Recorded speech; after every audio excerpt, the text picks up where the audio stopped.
Hi everyone, welcome back to another book video. I am Zoe or Spooky Zoe, and we are going to be doing an April 2026 wrap up today. Did not read a lot of books. Your girl's writing a thesis, and I've been doing some hard work writing the last 3 weeks, and I'm doing some more hard work writing for the next 2 weeks, plus like graduation and all that jazz. So, we're busy. Um, but I didn't read a lot last month. I'm probably not going to read a lot for the next 2 weeks. I also kind of got burnt out with reading a little bit in April, but we'll talk about it. So without further ado, let's get into it. So for April 2026, I read 3 books, about 30 pages, and 32.83 hours. So my average time to finish was about 3 days. I had 2 emotional books, 2 dark, a reflective, an inspiring and informative, and an adventurous, so a little bit of a different spread than what I usually have. For my pace, I read 1 slow book, and then I read about 2 medium books. Again, did not finish any physical books. These were all audiobooks. So I had my audiobook length, and I stuck in my sweet spot of between 8 and 16 hours. I also have my fiction and my nonfiction. I read about 1 nonfiction and 2 fiction, which I'm trying to keep up with reading at least 1 fiction per month, but we'll see what happens with that. Then for my genres, I read 2 literary fictions. Excuse me. 2 literary fictions this month, 1 classic, 1 queer book, 1 feminism book, 1 romance, 1 religion, and 1 history. I did one of my books from Libby, but we'll talk about that when we get to it. With my format, as I said, 32.4 hours, all audio, no physical, no digital, and all my books from this time period are in English. And my average rating was at 3.83 with 1 3.0, 1 3.5, and 1 5-star. And as you can see down here from my pages and minutes in April, I barely read at all from the 1st to the 17th. I was very much in crunch time. I also took a break for the beginning of the month just because I was tired. And I was doing a lot. I was also writing a lot, a whole big thing. But I then basically finished a whole audiobook in 2 days, I think. Yeah, like a day or two, I finished a whole audiobook. And then I kept going up with my audiobooks and everything. I did read a little bit of some pages here and there, I think. Or maybe not. I don't know. Since I read 30, I know I read some at the front, maybe some at the back. I don't know. Ah, there we go. Okay, so 5, 5, 5, 5, 5, and then 5. Yeah, so not a lot of pages read, but a lot of minutes listened. But let's get into the books I actually read. So, the first one I read was How to Kill a Witch, The Patriarchy's Guide to Silencing Women by Claire Michelle and Zovan Ditazi. This was basically like a dark, informative kind of exploration of witches and how women were what's it called? How women were chosen against and the misogyny against them. Basically, it talks about during the Reformation, violence against women, codified time for the Witchcraft Act. It talks about Scotland in the 15 and 1600s and all of that. I kind of enjoyed it. This was my only Libby book for the for the month. I started it, I think, and ended it the same day. Yeah, started and ended it the same day. But let's see what my review says. My review was, it was an informative book, but I wouldn't recommend pounding through in one day. It's awful about how AFAB people have been treated before and continue to be treated awfully, and I just hope the world can get better if there's true equality. It kind of was not a good book to read out of a reading slump. It was a good book, but it was just very sad and dark and heavy and that sort of stuff. And there are some content warnings with this.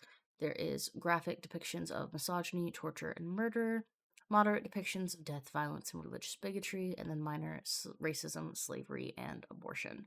So take care of yourself. If these trigger you, maybe don't read this book, or maybe read it in chunks instead of all together. But the next one I read was Wuthering Heights by Emily Bront. I was not planning on reading this, and then I'm a part of Fats Book Club, Baby Back Books, on YouTube. And this was decided for the April book, and I was like, okay, fine, I'll read it. This is not like other classics. Uh, it is about a boy named Heathcliff. Basically, there's this girl named Kathy and her brother. I don't even remember her brother's name because I didn't like him. Their dad goes into town one day, all of a sudden brings home Heathcliff, who's an orphan, who is of a different skin color. He's not white. It's not really like said what like ethnicity he is or nationality or anything like that, but it's very prominent that like he has darker skin than everyone else. And Kathleen and Heathcliff begin to form a relationship, and the dad ends up loving Heathcliff so much he sends his own biological son away to college. And then the dad dies, and then Heathcliff is cast out, and it's like this whole thing. Then they each end up marrying like a brother and sister duo, and then like there's like their kids are forced to get married, and it's like incest and dark and like it's crazy. Did not expect this from a book like this, like a classic, because 1847 classic book. When we look at the review, gothic, yes, but it's scary. I loved commenting on the horrible life decisions of everyone, but also this was creepy Sweet Home Alabama vibes. Something was missing to make this a more fleshed out book, but I just don't know what it was though. Like I loved commenting on everyone's scary things. In book club, we did agree this would have been better as historical queer romance and make it sapphic. It was just a ride. I remember talking to a friend about this and was like, "This is scary." And they're like, "What?" And I gave them a whole synopsis of the book, and they're like, "Why are you reading this?" And I'm like, "It was book club, baby." For content warnings, there's graphic depictions of domestic abuse, emotional abuse, and toxic friendship, moderate child abuse, death, and death of a parent, and then minor alcoholism, animal cruelty, and incest. Is a lot. So please take care of yourself before you read this book as well. The next book I read was also for a new book club that I'm in. This is Atmosphere by Taylor Jenkins Reid. Now, before everyone comes in the comments and gets upset, yes, I have never read a Taylor Jenkins Reid before. This is my first one, and holy shit, it was amazing. I read the audiobook because Kristen DiMercutio is the narrator. I listened to them do Delilah the Green Doesn't Care, Astrid, then like that whole series. And I was like, oh my god, this is gonna be great. And like recognize the voice. I'm like, oh, I'm home. Beautiful. This is basically a story about how in the 1980s, NASA wanted women to be astronauts for the first time. So you have these two characters. Oh my god, one's Joan and the other one's Joan and who? Oh no. Joan. Joan has a niece named Frances. Oh my god, who's the other person? Who's the other person?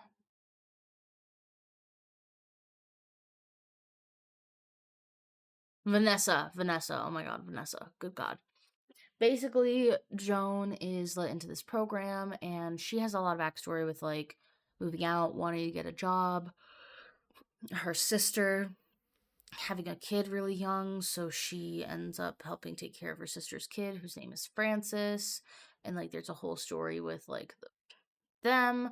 There's also a whole story with Vanessa and Joan navigating what it means to possibly be queer in the 1980s, especially working for NASA, because that's right around like the AIDS epidemic and things like that.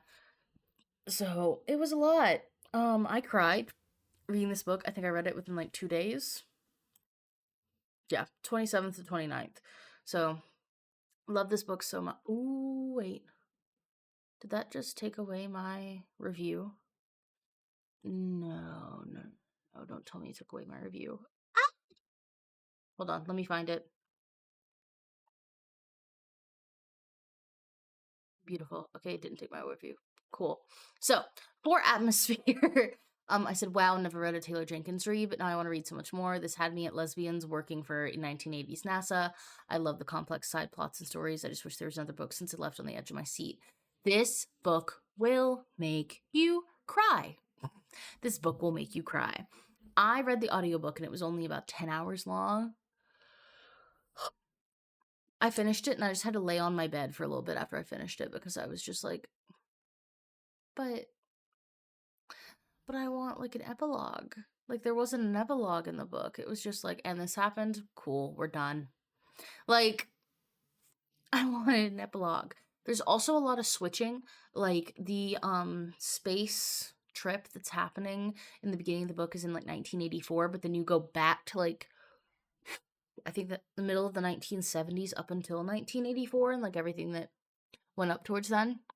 But for some content warnings, there's some graphic depictions of death, homophobia, and abandonment, some moderate misogyny, sexism, and vomit, and then some minor miscarriage, death of a parent, and pregnancy. So please take care of yourself when reading this. If you can read it, read it. I cried. I was so excited to read it. But with that being said, since I only read 3 books, and this was going to be kind of short of a video, I decided that I should go in and talk about the books I'm currently reading. So, the first one, oh wait, is this a series now? Oh, I knew that was a series, okay. But I'm still in the middle of the Crescent Moon Tea Room. Basically, this was the first book I started this year and I still haven't finished it. And I've said every single month, I'm gonna finish it. I'm gonna get there. It's gonna be okay. We're gonna do it. I'm at like 37% of the way done. Couple, about 100 pages in, I think, like 100 and change. I just have not had time to sit down and read, I'll be honest. Um, a lot of my reading in the last couple weeks, if I have read, excuse me, either physically or digitally, it has been comic books or audiobooks. I really have not had much time to go back and forth. I'm hoping that's changing a little bit, especially to get my thesis done and graduating, and my job situation's gonna change a little bit, so I'll have a teeny bit more free time. But I have not been able to read it. I kind of want to see if I can finish reading it in May or see if I can finish it at least in June, because my goal for this year was to read like a physical book every month. That's not really happened because I still haven't finished the one that I started. But we're gonna talk about my May hopefuls in a little bit and see kind of like what's going on with that. Then I have Appalachian Elegy, Poetry and Place by Bell Hooks. This is a like feminist poetry memoir about living in the Appalachian Mountains. I currently reside in the Appalachian Mountains.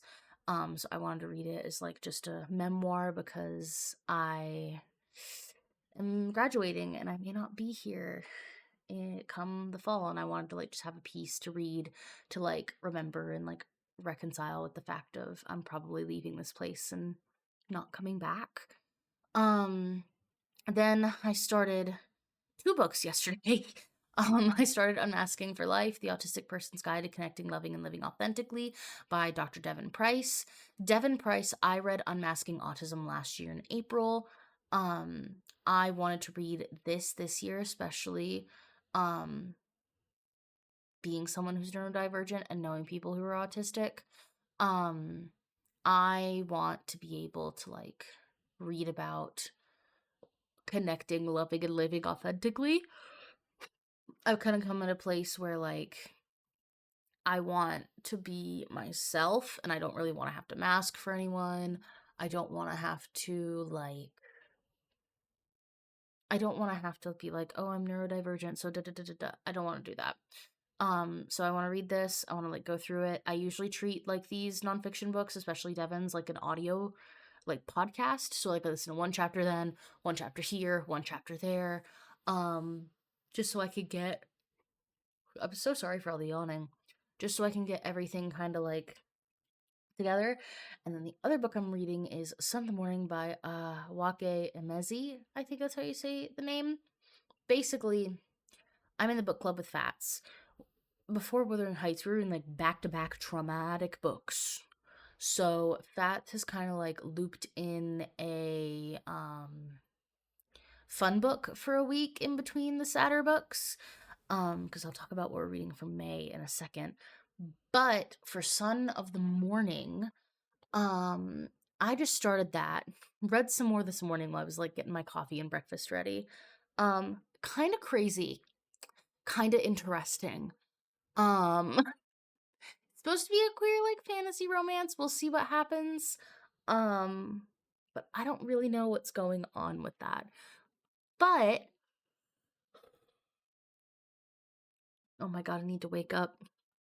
I do have some books that I will be reading in May besides those four that I'm really excited about. So the first one is A Spear Cuts Through Water by Simon Jimenez. This is our May book for Fats's book club. I talked to Fats, was very heavily influenced by the physical. So I went to Thrift Books, got the physical for like $5. It is, I think, 516 pages. Or is it 518 pages? 518 pages. Sheer thickums.